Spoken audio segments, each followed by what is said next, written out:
We now proceed with the next part of the conference, which is going to be the speaker presentations. I would now request Mr. Amit Oza to join us on stage, Director, Astromar Shipping and Trading Services India. Welcome, sir. And he's going to talk on dry bulk markets, challenges ahead. So requesting everyone to please keep noting your questions. The last 10 minutes would be dedicated to questions to the speaker. Thank you.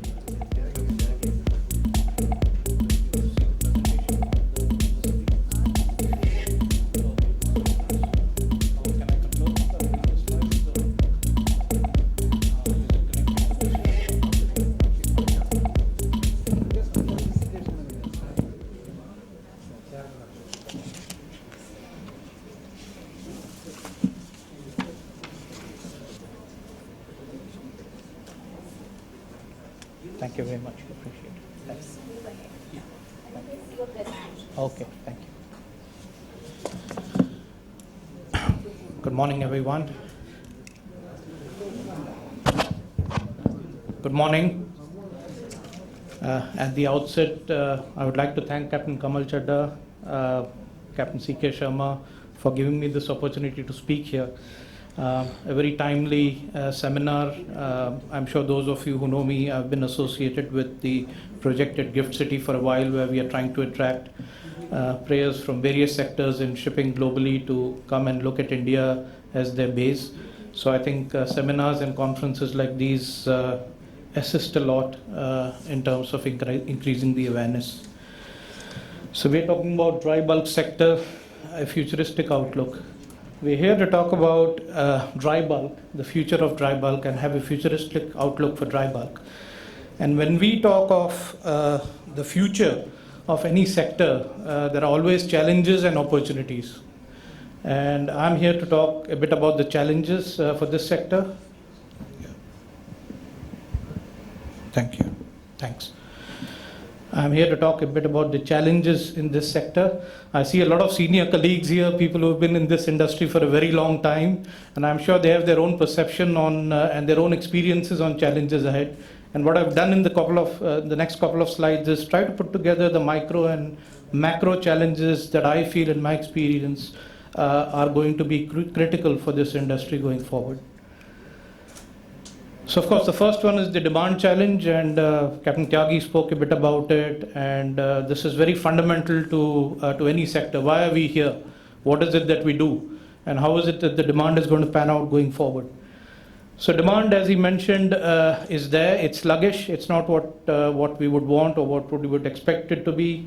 There's a detailed session by Drury, I believe, by Rahul later on. I'm sure they would look at greater details in it. So I won't spend too much of time. I'll just take a macro view of the various aspects which are currently affecting the demand. The PMI index, which is an indicator of the purchasing manager index, which is an indicator of how the economy would fare going forward in terms of demand. It's been particularly weak for China, as we can see in the right-hand side graph. It's actually below 50, which is below the expansion mode. So China has been one of the big laggards right now in terms of demand and pulling demand down. The good news is, other than China, if you look at the emerging economies and developing economies, the demand has been quite good. The PMI indexes have been very healthy. The coal trade has been subdued as expected as we go through the energy transition. So the coal trade and the coal volumes would gradually go down. It's not true in this part of the world, but globally, obviously, it's been going down. Let's look at the supply challenges, which is more interesting. So if you look at the supply challenges, and this is again not specifically to dry bulk, the global fleet is aging. In fact, almost 35% of the fleet would be more than 20 years by 2030, which is quite old. Also, if you look at the numbers in terms of the current fleet profile, almost 17% of the fleet is excuse me, more than 16 years old. And of course, you have the order book, which is very, very subdued, again, as Captain Tyagi mentioned. And the key drivers for that is uncertainty over the propulsion system. As you know, there is right now a move to go in for decarbonization. We have to hit net zero as per IMO by 2050. So the propulsion system, which will actually propel the industry going forward in a net zero scenario, is still not clear. There are many competing fuels. The infrastructure is not in place. So because of that, the owners are not sure what is it that they need to build. And of course, there's this question of where to build it. Yeah, it can be China, Korea, Japan. But yards obviously are full because you are competing with other sectors. There are other sectors like LNG, LPG also going through a renewal phase, and there are limited slipways available. So what to build, where to build, and when to build, that's another question. I mean, most of the technology right now for propulsion, I'm not talking about the dual fuel, which still has a better chance of commercial success, but pure renewables to propel ships is still in approval stage. So if you're going to invest a lot of money, you're not sure of the commercials going forward.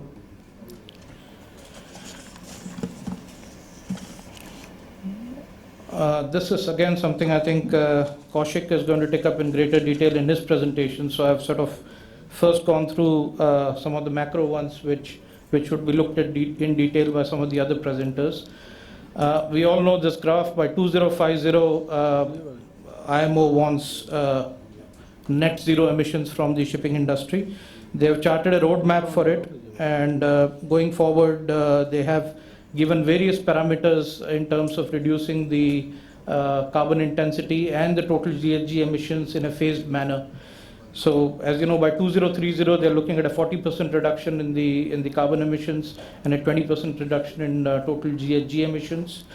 And this means in order to comply with the CII and EXII requirements, vessels would have to undertake a series of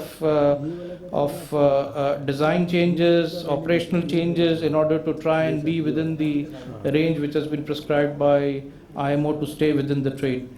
As we all know, we have the CII ratings with D and E rating ships finding it difficult to find employment. You have the EU ETS carbon tax, which for the very first time will start taxing shipping for their carbon emissions.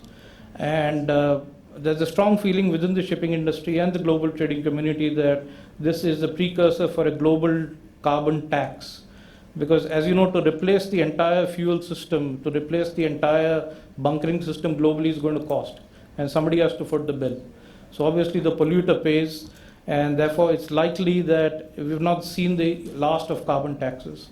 But EU ETS came as a surprise to a lot of charterers, to a lot of ship owners, and of course brokers have been quick to catch up and set up desks which deal in arranging for the EU credits which you need to buy to offset your carbon emissions when you call European Union.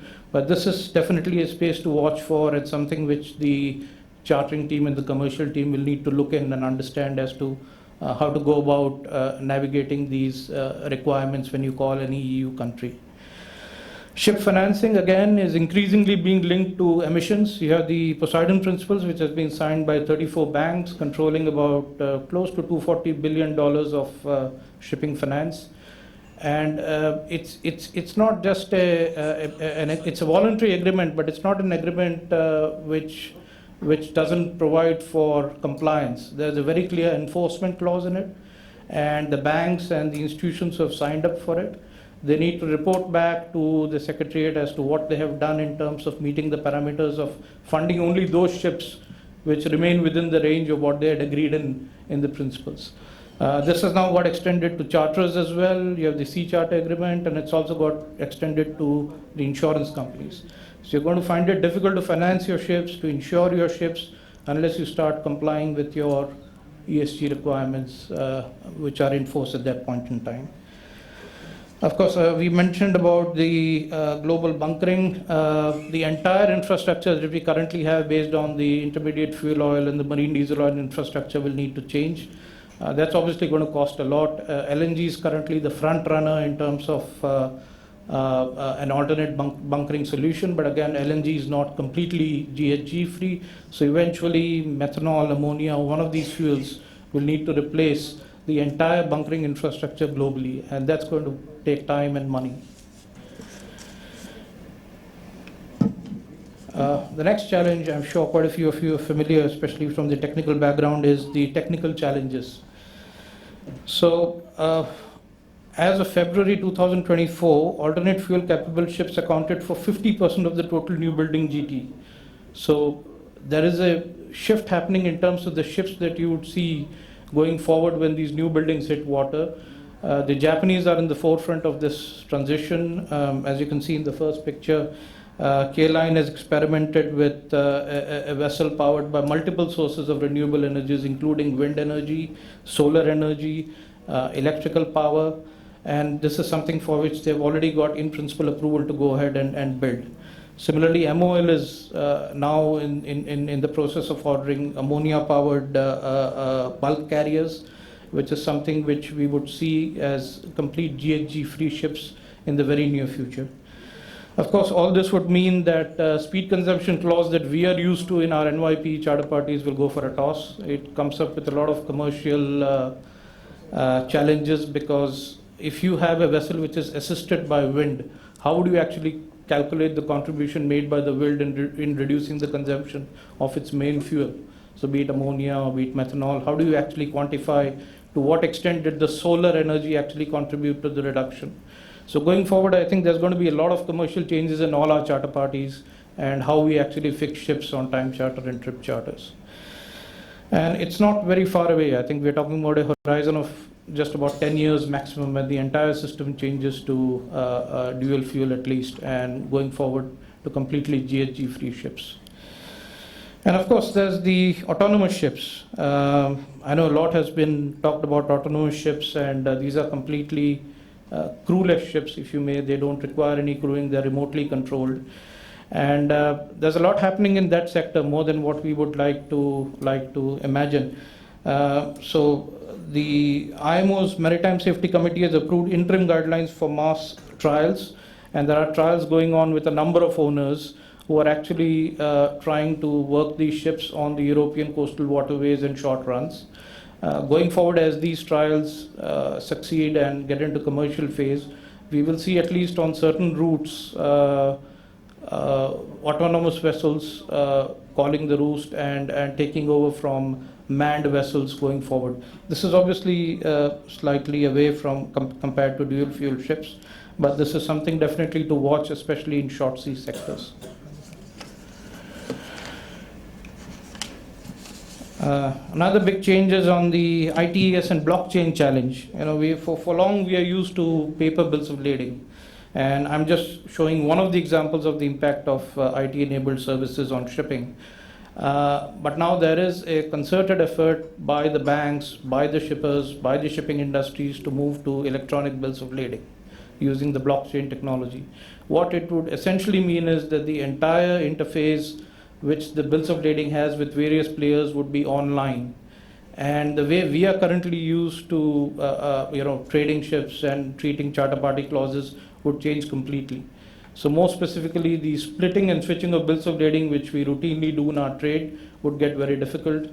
Discharge of cargo with LOI would become a thing of the past, because everyone knows in the system exactly where the bills of lading is.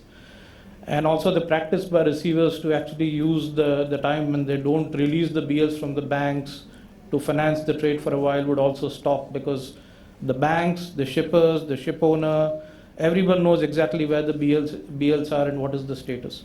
Of course, the positive impact of this is it eliminates the cases for frauds. We've seen some very high profile fraud cases related to bills of lading in the last couple of years. People have presented the same shipment with forged bills of lading to multiple banks and drawn credit against that. So that would stop completely. So it's a step in the right direction, but commercially a lot of things would change, including from brokers, because they would need to have a similar system. Whether they, and there are many private parties offering the bills of lading facility, but you would need to onboard your staff on that system, and your clients would need to tell you that which system are they using, and you need to use that system to be aware of what's happening with the bills of lading. We come to the favorite one, the shipping finance challenge. This graph actually shows the importance of financing in shipping.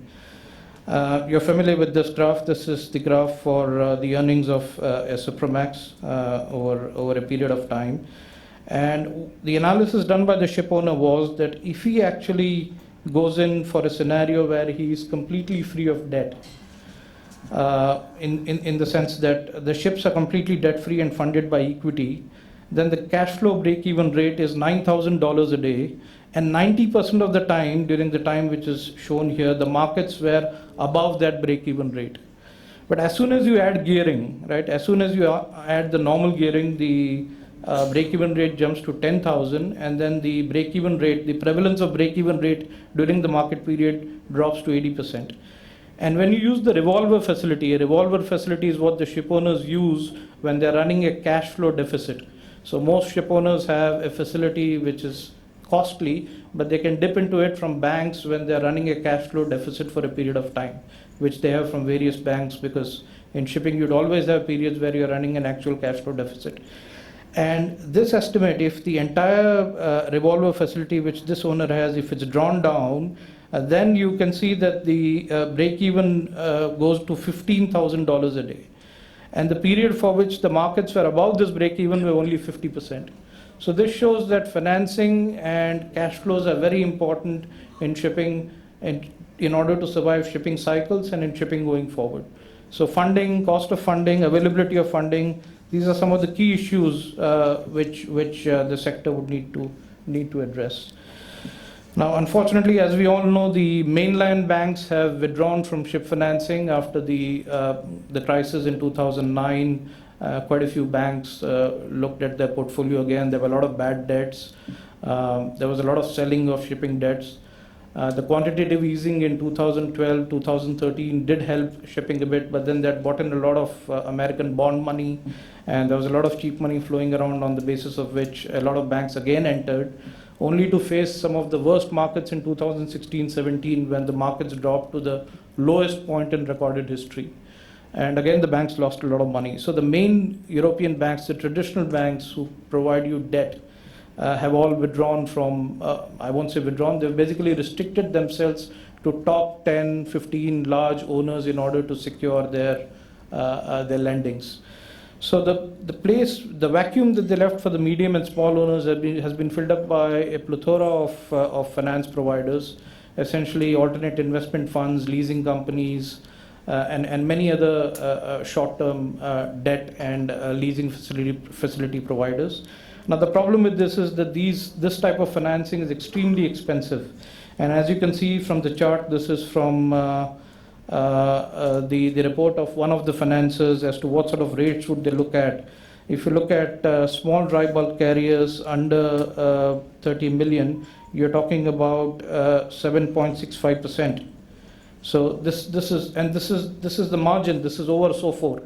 So if SOFR is 5%, we're talking about more than 10% of interest rates on your borrowings. So this is extremely expensive and not sustainable.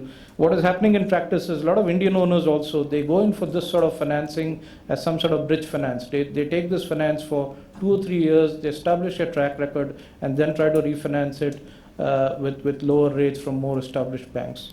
But this is going to be a major a major challenge going forward, and finance is one of the key focus areas for Gift City as they try to get Indian banks and Indian lending companies more and more interested in shipping.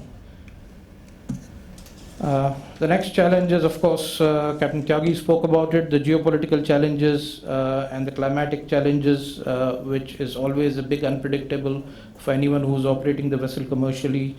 We all know about the Suez Canal and about the drought in Panama leading to restricted movements. There's also a lot of play in terms of water levels in many of the seaways. So if you're loading at Mississippi from one of the grain terminals in Baton Rouge area, you'd find that every few years you have water levels not coming up to the levels which are normally expected and for larger vessels to come in. You find a similar problem in Brazil. Your mine closures, you recently, a few years ago, had a major mine closure in Brazil, which led to the markets dropping for the Capesize for quite a while. And you, of course, have climatic changes affecting crop patterns. So this is, of course, something which severely affects shipping and shipping rates across segments. Because if you have a crop failure in South America, for example, or if you have limited crops from one of the exporting regions, you immediately find the rates dropping down because this is one of the main cargoes carried by various ships. Manpower challenges, I think quite a few of us in this room are with the manning and technical management industry, and they'll be very familiar with this problem. We don't have enough crew members, and as Krishnan mentioned, the tenure of seafarers is also reducing. They're not staying on board long enough. And what they know currently to run ships is going to change dramatically. So you have a deadly combination where you don't have enough crew currently, especially officers, and the crew that you have is aging, and those who are there on board don't know how to run these new ships because they've not been trained in it.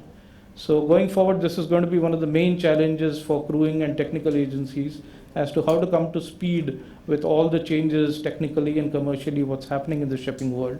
Because a lot of these seafarers eventually going for show jobs as superintendents or in commercial side of shipping. So this is going to be an important challenge going forward as to how this could be managed. And of course, the volatility challenge. We all know of this, especially those in commercial shipping. We all have faced it. We all have booked cargoes at X and then found that the markets have gone up, and we had to live with the fact that these markets are very volatile. This particular graph has been made by, as you can see, by an Ultramax, Supramax owners who claims superior risk-reward ratios, because what he has done is he's basically calculated the standard deviation over 5 years, over a 7-day moving average for various types of ships. And obviously, unsurprisingly, Capesize has a very large standard deviation because the markets are extremely volatile. But then every investor is different. Some investors, some of the commercial managers, they like the risk because that's where the opportunities are. But yes, the Supramax and the Handymax markets are more stable. The volatility is not as marked as what you would see in the Capesize and possibly the Kamsarmax, Panamax segment. Of course, you have the Baltic freight futures to try and manage the volatility risk. There are challenges around liquidity and availability of counterparties, especially on the smaller segments. But managing volatility within your book remains one of the key challenges for commercial operators as far as dry bulk is concerned. And this is something which is not talked about too much because you always have a lot of articles assuring us that it's not going to happen. But in 30 years of shipping, I've learned that when something is being talked about, it may happen, and it's good to factor that in, however unlikely it's going to be. And that is de-dollarization. So as we know, dollar is currently the major currency in the world for reserves for any country, for international trade. Of course, the key reason is that the oil trade is linked to dollars or is denominated in dollars, and almost $2.1 trillion of crude oil trade basically makes it imperative for anyone who wants to have energy security to look at having some dollars in its reserves. So this has given a dollar an unfair advantage for many years since globalization and dollarization kicked in 1971 when the Bretton Woods Agreement was abandoned by the United States. And what it basically means is that they can keep printing dollars and keeps getting absorbed in the global markets. But and one of the key drivers for this is the energy sector, because energy is globally traded, it is concentrated. It's concentrated in certain geopolitical areas which are controlled by the dollars.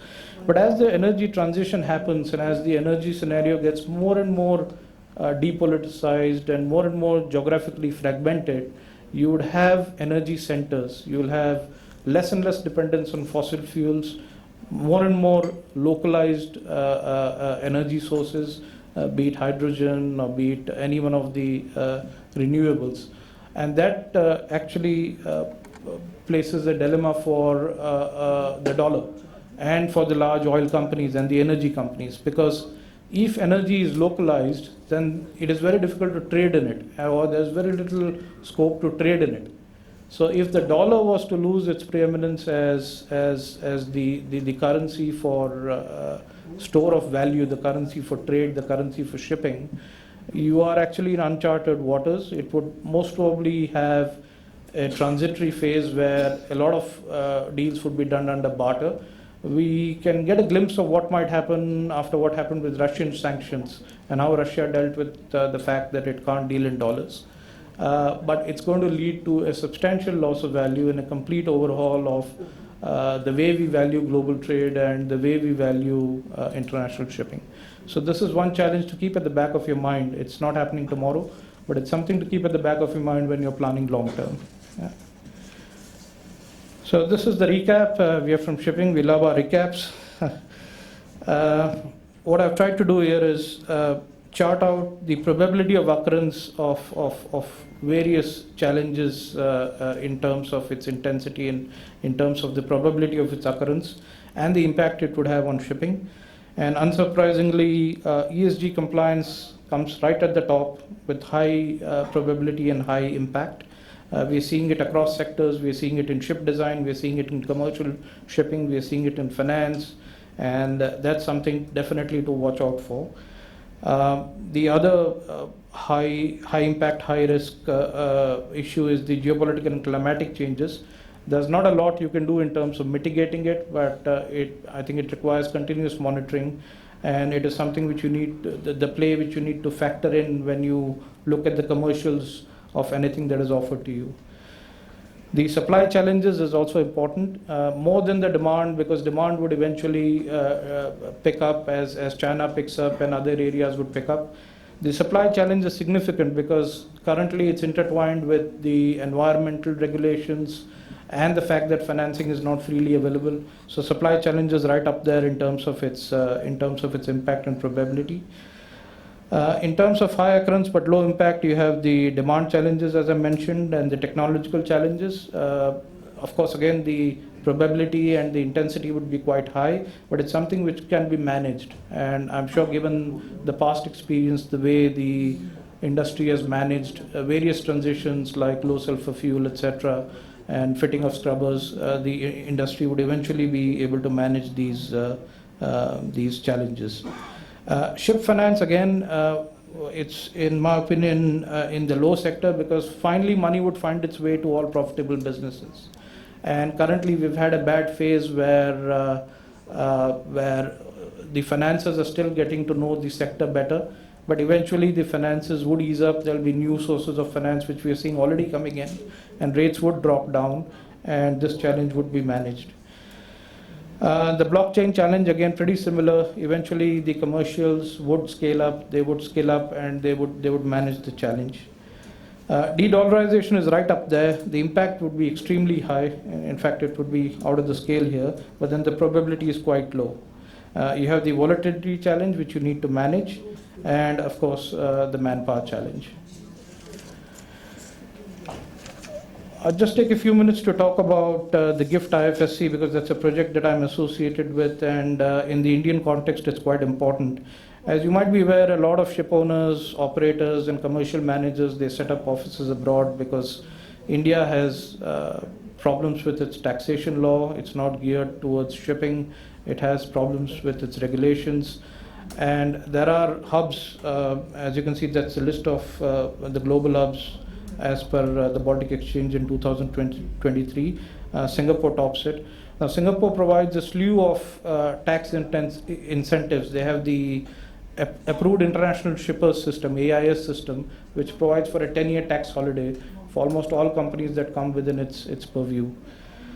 You have regulatory ease. There are various other incentives given to the shipping industry which are lacking in India. So what the government of India has done is they've created this zone which is FEMA free. So as you know, FEMA is one of the key impediments for international trades. It's important. Why is FEMA important? Because we run a large current account deficits due to our oil imports, so we can't make the whole of India FEMA free. So we have a small enclave where you build an ecosystem of banks and bankers which trade only, which transact only in dollars. So GIFT IFSC is a geography which trades only in dollars, which is as good as being in Dubai or Singapore in terms of your dollar transactions. So none of the FEMA restrictions like bringing your money back to India within 30 days or not paying certain outwards, etc. They don't apply in GIFT IFSC. And this has been set up under an act of the government, so it has longevity. A lot of questions, a lot of people ask me the question that what if the government changes? But this has been set up under an act of the government, so it's not going to change. And this area has activated a number of activities. So banking and exchanges was one of the first ones to get activated. So there are about 28 banks there, including 8 major international banks. So the idea is that the government found that a lot of Indian banks had offices abroad dealing with Indian corporates globally. And they were setting up branches to service Indian clients who were in Singapore, Dubai, or London. And the idea was to onshore those offshore activities back into India so that activities like opening of letters of credit, etc., could be done from the Indian shores itself. And the expertise and ecosystem builds here rather than going to other shores. So ship leasing is one of the activities which they have recently activated about a year ago, under which you can own vessels there, you can lease vessels there, you get a 10-year tax holiday on your corporate earnings. Most of the withholding taxes, the TDS, etc., which was making India uncompetitive, has been done away with. So this jurisdiction provides you an opportunity to fly the Indian flag from within India, but enjoy all the financial benefits that you would in another jurisdiction. You can also lease in and lease out tonnages and fly any other flag that you want to. And of course, so far we've had 3 vessels, Indian-owned vessels, which have already registered in GIFT IFSC and are operating from there. And we have interest from quite a few other owners to look at GIFT IFSC. So thank you very much for that patient hearing. I know I've covered quite a few things in a very short span of time. I'm happy to answer any questions that you might have. Thank you, sir.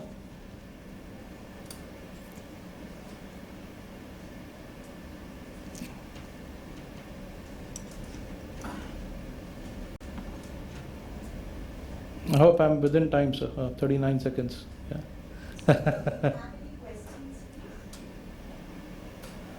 Yeah. Okay. Captain Rahul Park.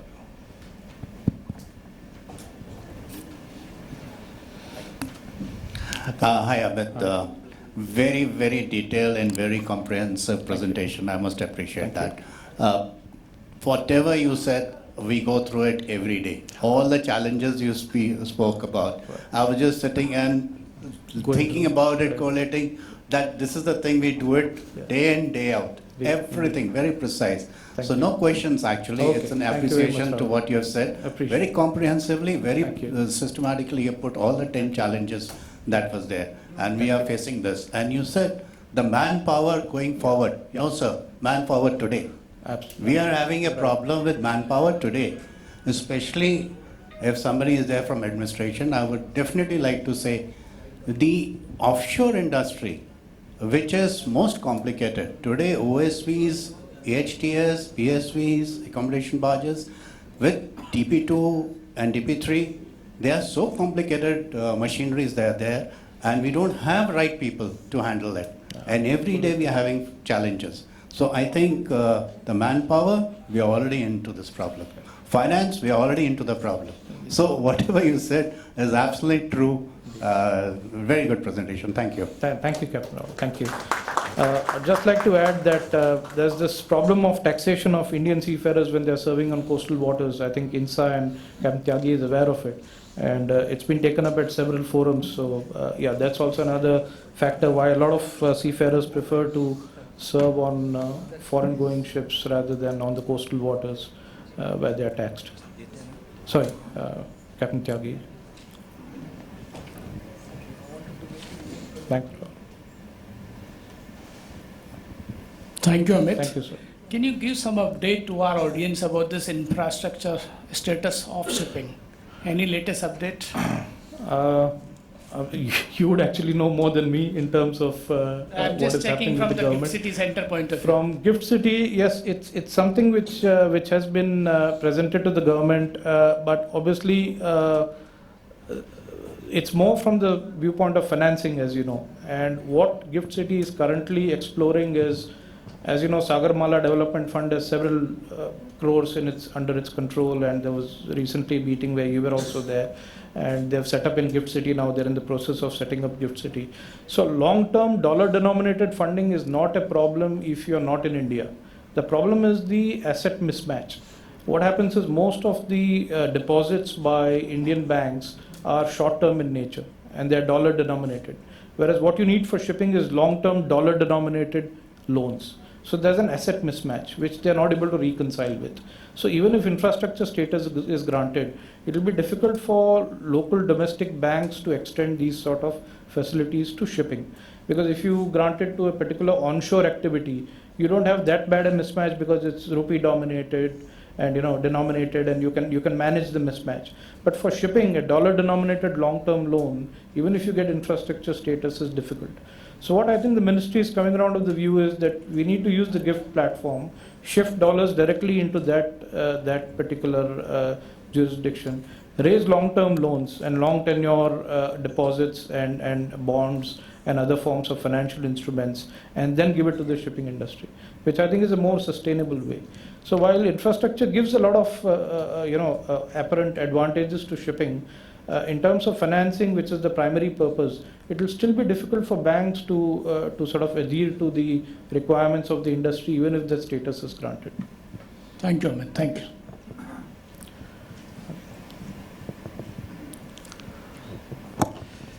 Thanks, Amit. I would second what Rahul has said. Thank you, sir. Thank you. That's absolutely fantastic. Do you see the foreign ship owners having interest in the Gift City structure, especially if the second register sort of benefits can also be offered to them?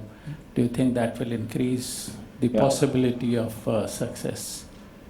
I think eventually the foreign owners will come here for three things. One is the markets, because the Indian market itself is very large. If you recall, Northern and all these operators initially had their office in Mumbai before they shifted out to Dubai for various reasons. So markets would be one of the main reasons why a lot of foreign owners would look at India. The second is the manpower. Currently you have a large amount of recruitment being done here. In fact, only this morning I was seeing an ad by EDF Man looking for a chartering executive in their Mumbai office.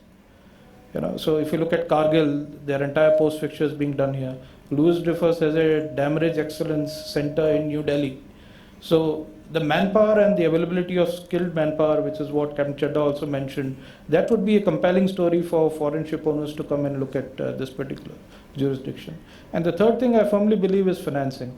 Because as the Indian economy grows and as you go into being the third largest economy in the world, the amount of financing that you would have in terms of its sheer volumes. I mean, the Indian banks currently is about 1.5 trillion of public sector banks assets under management. The private sector banks have another trillion, and the foreign banks are about 800 billion. So that's already quite sizable compared to the funding gap and the requirement of the shipping industry. So it has been a sector which the banks have not focused for various reasons in the past. But once the banks wake up to the opportunity and understand how to manage risks and how to enter ship financing, you'll find India a major source of shipping finance going forward. So markets, talent and finance, all three would attract foreign ship owners to come here.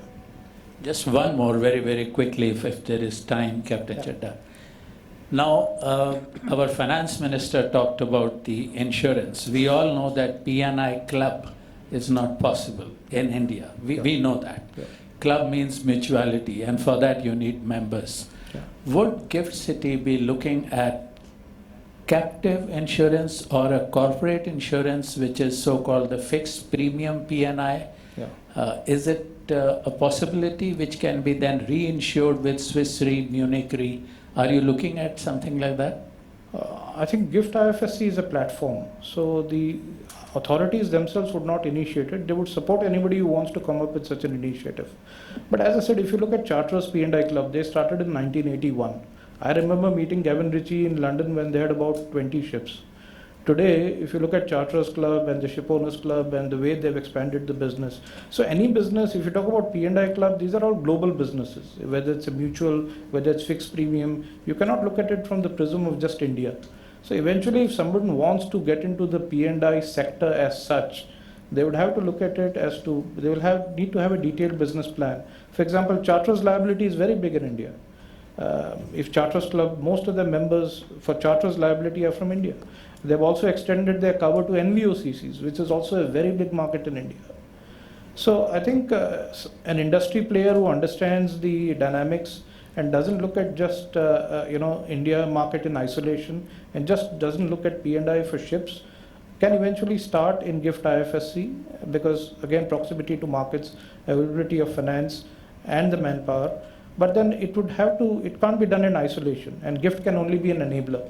It would have to be some entrepreneur like Gavin Ritchie, or somebody who started the Charters Club or one of the smaller clubs, British Marine, and then take it to the scale that it is today. Obviously, it will be a slow, gradual process, but IFSC can only be an enabler, and so can the government be. Thank you for that. I think that's good. Amit, Yes, sir. excellent presentation. Thank you very much, sir. Thank you. Very good. Thank you. You talked about financing, Yeah. and that is one of the key factors. Since the financing is not at competitive rates in India, we fall behind. Despite the fact that we have got all the other factors where we can excel. Yeah. And this has been a story over the decades. You talked about infrastructure status. Yeah.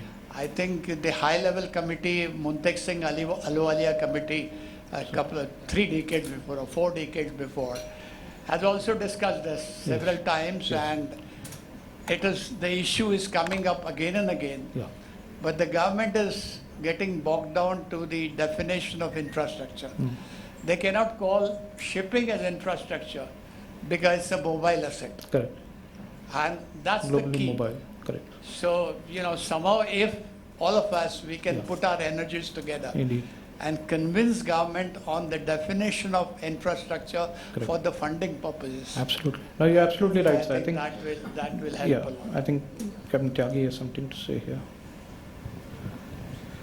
I just would like to add a little bit here, what Ranganekar Saab is saying. Sir, this 3 decades struggle is just going to get over very soon. Finance Ministry at that stage, and this status will be granted to shipping very shortly. Very This good. is the information. In fact, we were Excellent. in the common meeting. Okay. But what Amit is saying, challenge after that, Ji. this Indian banks, how they are going to basically accept this, because every day charter rate is varying, sir. There will not be any steady stream of income. And how this bank will basically grant the finance for longer term. Correct. But Ministry and Government of India is very clear, and this status will be granted to the shipping definitely within a very short time, sir. Excellent news. Great effort, sir. Very good. Very good. Good morning, sir. May I? Hi. Yeah. Yes. Good morning, sir. Myself, Nishit Sheth, and I'm a student of Gujarat Maritime University, currently pursuing my master's. So first of all, I would like to extend my warm thanks to you, because the points that you covered is going to be very useful in my dissertation. You've covered most of the points. Also having a fond interest in debt recovery and insolvency matters, which is my area of forte.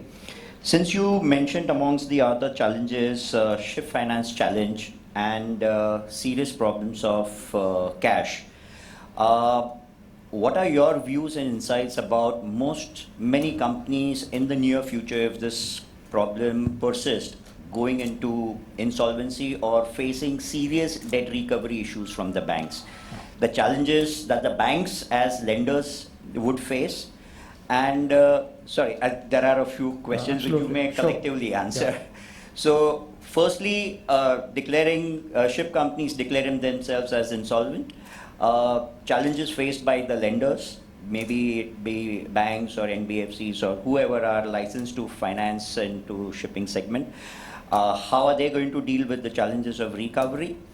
And what are the scope of shipping companies in order to go through this turbulent waters? What are the prospects of shipping companies getting into prospective mergers and acquisitions as an alternative to sort out the cash issues? Excellent question, yes. It's actually been foremost in our minds when we had the Safal committee look at these various issues. You see, normally globally ships are in separate SPVs, and you can take action against a ship in REM because it's a separate legal entity, and the ship owner is separate. For various reasons in India, both of them are the same entity. If you look at Varun, if you look at Great Eastern, and that has to do with block depreciation for tonnage tax, etc. So what you might want to study is the case of Varun Shipping when they had these issues and when they went to the NCLT. There are a lot of provisions in NCLT which are not suitable for shipping or shipping assets. For example, if a case is in NCLT, you cannot any of the lenders can't bring action against the asset for 6 months. Now, if a ship is sitting idle for 6 months, and that's what happened in case of this particular ship, where one of the foreign interested parties, one of the technical managers, they had arrested an asset in Mumbai, and because the matter was in NCLT, there was a stay order, and the asset nothing could be done with the asset for 6 months before the stay was finally vacated and the asset was sold. By that time, the asset value had depreciated, and the lenders could get only 5% of what they had lent. So there is a history with Indian banking. They've had many bad experiences because shipping is a very global business. They are more used to funding a factory. So, and that we had Marine Money, and we had a couple of shipping related conferences recently, and there were so many people globally attending. You won't find a single Indian banker with a card saying I'm from the shipping department. There is no shipping department in Indian banks. It's either merged with the project finance, or in case of some companies, it's merged with high net worth individuals or private banking. And this is a recommendation we made in our report, that currently Indian banks look at shipping in a vertical manner, in a horizontal manner, which is your local RM looks at all the relationships, be it shipping, be it factory, with one lens. Whereas global shipping banks are vertically integrated. There's a shipping division. If you look at Standard Chartered, there are 5 personnels globally, and all shipping leads come to them, and they're experts in shipping. They know how to look at assets, they know how to manage that risk, they know how to lend, they know how to mark the LTVs, they know how to monitor the covenants, they know how to look at DSCR. So all those things, those are the skills which are still not developed by Indian banks. Not that they can't do it. I mean, for example, if you look at HDFC, they have a balance sheet of 480 billion. So for them to develop this asset, develop this skill will not be very difficult. But they need to focus on this sector, and that's where I think forums like these, and they need to have a platform, which is what GIFT IFSC gives them. Because if you have the skill, but if you don't have a platform to operate out of in India, what would you do of that skill set? So now I think everything is coming together. You have the platform, you have the banks now looking at it, getting interested. There's a global funding requirement going on. There are Indian entrepreneurs also looking at coming back into GIFT City. So I think a lot of things are falling in place. But to answer your question, yes, the Indian bankruptcy laws for Indian flag would need to be relooked, because you cannot have the NCLT provisions for an asset like shipping. It would lead to a loss of value, loss of asset, as it has happened in previous cases. So you'll need to have a carve out in whatever jurisdiction you have, be it GIFT IFSC or maybe some changes in NCLT itself as far as shipping assets are concerned.